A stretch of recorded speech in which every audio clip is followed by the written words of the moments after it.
सूर्य कोटि संप्रभा निर्विघ्नं कुरु मे देश कार्य सर्वदा। गणपति महाराज की जय हो।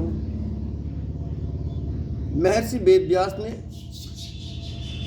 नवदा भक्ति में स्थान और महत्व बताया है। वेदव्यास ने कहा कि नवदा भक्ति की 9 प्रकार हैं, जिसमें नंबर 1 श्रवण, नंबर 2 कीर्तन और नंबर 3 स्मरण, नंबर 4 पाद सेवा और नंबर 5 अर्चना और नंबर 6 वंदना, नंबर 7 दास्य भाव, नंबर 8 सख्य भाव और नंबर 9 आत्मनिवेदन। इन 9 की नवदा भक्ति में गणना की गई है, जिसमें कीर्तन भक्ति का स्थान दूसरा बताया है, जो प्रथम से अनुक्रांत है। भक्ति सहित बैखरी वाणी से भगवत गुण या भगवान नाम के उच्चारण को कीर्तन कहते हैं। ईश्वर में परानुरक्ति, परानुभावों से विरक्ति या भजन करने को भक्ति कहते हैं। इस प्रकार भक्ति साधन, भक्त साधक, भगवान साध्य तथा गुरु साध्यता है। इसी से नावदा दास जी ने इनकी एकात्मा का उल्लेख किया है।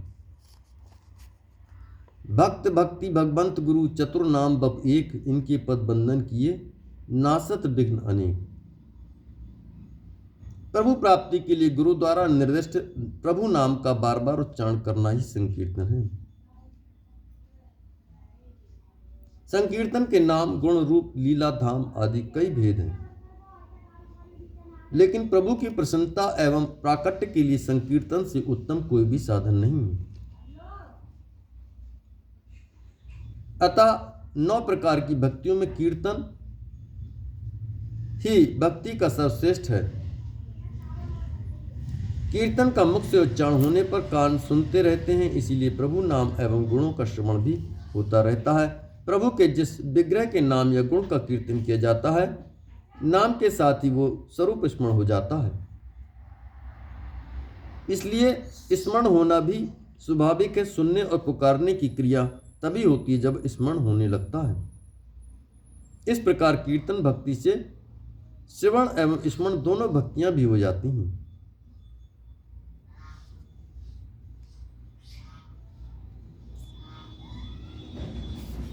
पाद सेवा, अर्चना एवं वंदना, ये तीनों भक्तियां भी किसी अंश में संकीर्तन से संबद्ध हैं। नाम जप के साथ ये क्रियाएं स्वयं होने लगती हैं। जिसका गुण श्रवण होता है, उसके प्रति गुण महात्म्य आसक्ति हो जाती है और इसे सुने हुए गुणों का स्मरण करते हुए जब कीर्तन प्रारंभ हो, तब उनके चरणों की सेवा करना, उन्हीं प्रभु की अर्चना करना तथा वंदना करना स्वयं चलने लगता है। वंदना तथा स्तोत्र भी परम श्रेष्ठ है, पर नाम कीर्तन सुगम है। अर्चनाएं पाद सेवा की कर्मकांडीय प्रस्तुति से कई गुना बढ़कर हैं। मन मंदिर में स्थापित प्रभु के दिव्य विग्रह की कीर्तन के द्वारा पूजा करना भी परम श्रेय है। इसलिए दास्य भावना, सख्य भावना और आत्मसमर्पण की भावना का संबंध अंतःकरण से होता है। कीर्तन में तल्लीन होकर भक्त अपना समर्पण प्रभु के दास के रूप में अथवा सखा के रूप में कर दे। वैसे तुलसी ने नवमहु एको जिनके होई कहा है। नवमहु जिनके एको होई, ये तुलसीदास जी ने रामायण में नवदा भक्ति में बताया। परंतु कीर्तन की बात दूसर रत मम कथा प्रसंगा, दूसर रति मम कथा प्रसंगा के लिए सर्वाधिक युक्ति संगत प्रतीत होती है। तुलसीदास जी ने अध्यात्म रामायण का आश्रय लेकर श्री राम से सबरी के लिए 9 प्रकार की भक्ति का उपदेश कराया है।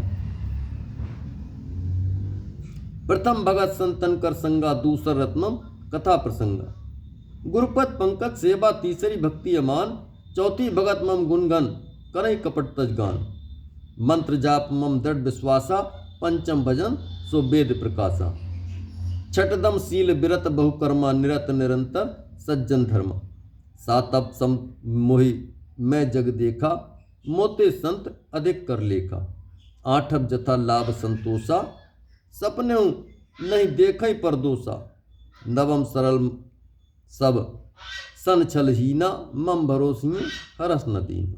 ये रामचरितमानस में दिया है, तुलसीदास जी के द्वारा रचित है। इसी क्रम में कीर्तन का स्थान दूसरा है। संतों के संग में प्रभु के कथा प्रसंग तो चलते ही रहते हैं, उन्हें निरंतर सुनने में रति हो जाती है। प्रभु कथा में रति होना ही भक्ति की श्रेष्ठता है। चित्त के द्रव्य भाव को ही तो रति कहते हैं। जिनकी कृपा से प्रभु रति हुई है वे गुरु हैं। संतों का प्राण कीर्तन है, उन्हें प्रभु प्रिय हैं, उनके स्व हैं। श्रीमद् भागवत में कहा है, एवं व्रतः स्व प्रिय नाम कीर्त्या, जातानुरागो द्रुति चित्त उच्च है, हसत तथ्यो रोदिति रौति गाय, गायत उन्माद बनन यत्ययति लोक बहाय।